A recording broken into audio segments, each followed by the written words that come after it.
Nagulat nga ako dito sa Super Giant Oreo na nabili ko kasi akala ko talaga yung lagahin lang yung giant sa kanya, pero nagulat ako kasi pati yung mga Oreo sa loob talagang mga higante rin. Nung isang araw pa nga po talaga akong excited at hindi nga mapakali kasi gusto ko na nga pong buksan nga itong nabili ko nga na Super Giant Oreo nga na to sa ibang bansa. Kaya sobrang saya ko nga po ngayong araw kasi ngayon ko na nga siya bubuksan. Ang bigat naman nito. So tara, buksan na nga natin itong nabili kong Super Giant Oreo sa ibang bansa. Titingnan talaga natin kung malaki ba talaga yung Oreo na nasa loob niya o baka yung lagayan lang. Pero may mga nabalitaan ako na talaga malaki daw yung Oreo na nasa loob nito. So titingnan natin kung totoo yun. Buksan na natin. Yan.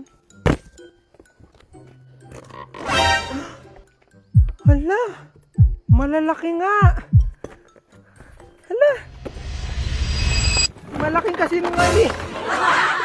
At yun nga po talaga yung laman nga ng Super Giant Oreo nga na to, talaga yung lagahin niya nga lang yung malaki, kaya medyo na-disappoint nga po ako, pero hindi ako papaya. Gusto ko nga po kasi talaga makakita at makakain nga ng napakalaking Oreo, kaya naisipan ko na gagawa na nga lang tayo. At sakto-sakto nga po kasi dumating na nga yung mga silicone molder nga natin dito para makagawa ng mga higanting Oreo. At kung saan-saan pa nga po talaga ako napadpad na mga online shop para makaharap at makakita nga nitong mga silicone molder nga na to na Oreo. At dahil medyo na-disappoint nga po ako dun sa nabili nating Super Giant Oreo nga na yun, nalagahin lang pala yung higante, kaya tayo na lang nga lang yung gagawa. Kaya pagkatapos ko nga pong mahugasan nga ng matindi itong mga silicone molder nga natin, dali-dali ko na nga pong kinuha itong mga ingredients natin para makagawa ng higanting Oreo. At ito nga po talagang recipe na gagawin nga natin ay talagang kalasang-kalasan niya nga daw talaga yung Oreo, kaya excited na nga ako. Pinagsama ko nga lang po sa mixer nga yung butter, white sugar at brown sugar, tsaka ko nga po sila mini. Medyo kinakabahan pa nga po ako dito kasi baka pumalpak nga yung gagawin nga nating higanting Oreo, pero buti na nga lang talaga tinimbang nga namin ng maayos yung mga ingredients. Ito nga po kasi talaga yung mahirap nga sa pagbe-bake, talagang hindi siya katulad ng mga pagluluto ng pagkain na pwedeng tansya-tansya lang. Dito sa baking talagang dapat eksakto yung ilalagay mong ingredients. Kaya yung mga nilalagay ko nga po dito talagang tinimbang namin yan ng maayos, walang labis, walang kulang, para talaga ma-perfect natin yung gagawin nating higanting Oreo. At maya-maya nga lang din po pinagsama ko na po dito sa isang bowl ngayong ating flour, cocoa powder, pati itong ating baking powder para may ilagay na natin dito sa ating mixer. Kapag nga po talaga nagbe-bake ako, talaga sobra akong enjoy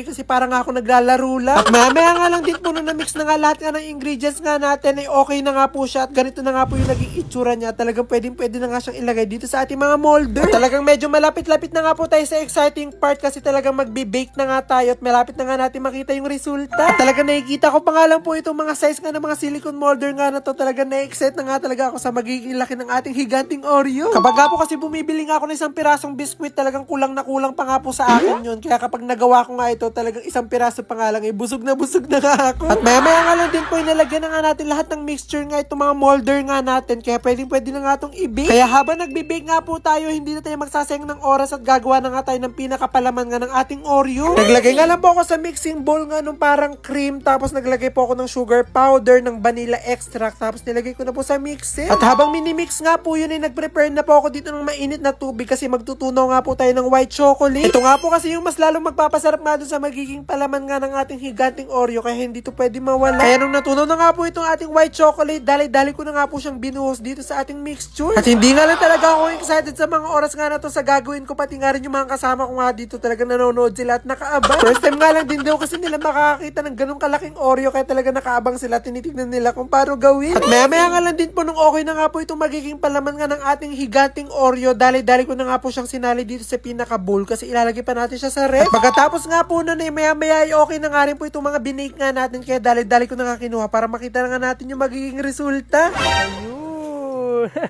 At grabe nga po talaga yung tuwa ko habang inaalis ko nga itong mga silicone molder nga natin kasi talaga mukha-mukha na nga silang mga higanting Oreo. At dahil 5 nga po yung gagawin nga natin mga higanting Oreo, kaya talagang 2 beses nga kami nag-bake kasi 5 nga lang yung mga silicone molder ko. Kaya nung okay na nga po yung pangalawa nga nating binake, pinag-aalis ko na nga rin po silang lahat sa kanilang molder. At maya nga lang din po, nandito na tayo sa exciting part kasi dito nyo na nga po makikita itong mga higanting nating mga Oreo. At talagang grabe nga talaga yung pagkamangha at tuwa ko dito sa nagawa nga nating palaman nga na magiging Oreo nga natin kasi talagang katulad siya dun sa tunay na Oreo. Yung texture niya, pati yung amoy, talagang katulad dun sa original. At medyo nahihirapan nga po akong i-shape nga ng bilog nga itong pinakapalaman nga ng ating giant Oreo, kaya dito nga po siya shinape sa ating silicone molder. At grabe na nga po talaga yung tuwa ko sa mga oras nga na to kasi finally nakagawa na nga tayo ng higanting Oreo. At talagang tuwang-tuwa at mga ako sa kinalabasan niya kasi first time ko nga lang makakita ng ganito kalaking Oreo. Ito nga po kasi yung ini-imagine kong laki nga ng Oreo na nasa loob nga nung nabili nating Super Giant Oreo na yun sa ibang bansa. bansa pero lagayin lang pala yung malaki. At kahit na perfect na nga po natin yung paggawa nitong higanting Oreo, kinakabahan pa nga rin ako sa lasa kasi hindi ko pa nga siya natitikman. Kapag nga po talaga masarap nga to, talagang gagawa ko ng sobrang daming ganito tapos ipamimigay natin. At dahil okay na nga tong giant Oreo nga natin, kaya hindi na nga ako nagpatumpik-tumpik pat, agad-agad na nga natin tong titikman. Gusto ko man po siyang kagatin nga na isang kagatan, kaso hindi ko nga talaga kaya dahil nga sobrang laki niya, kaya talagang hinati ko siya sa gitna. Nagdadalawang isip pa nga ako kanina nga nahatiin nga to kasi talagang nasasayangan nga ako sa itsura niya at ayoko nga na masira.